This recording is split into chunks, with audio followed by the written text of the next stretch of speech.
ഒരുപാട് കാലത്തെ കാത്തിരിപ്പിന് ശേഷം ഗുരുവായൂരപ്പന്റെ അടുത്തേക്ക് ഒരു യാത്രയുണ്ട്.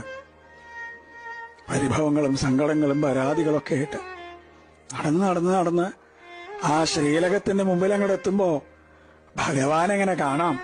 ശംഖും ചക്രവും ഗതയും പങ്കജവുമായിട്ട് ചക്രവർത്തി ഭാവത്തിലുള്ള ഭഗവാന്റെ രൂപം അതങ്ങോട്ട് കാണുമ്പോ കണ്ണ് നിറഞ്ഞൊഴുകും, തൊണ്ടയിടറും, എല്ലാം മറന്നു പോവും. പരിഭവങ്ങളും സങ്കടങ്ങളൊക്കെ. ഗുരുവായൂരപ്പാന്നൊരു വിളിയുണ്ട്. ആ സമയത്ത് ശ്രീലകത്തുനിന്നൊരു നോട്ടമുണ്ട്. കാരുണ്യത്തിന്റെ കടലായ കണ്ണന്റെ നോട്ടം.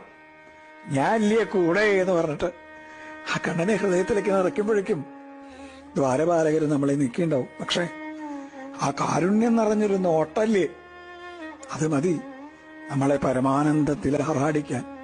കൃഷ്ണ ഗുരുവായൂരപ്പ.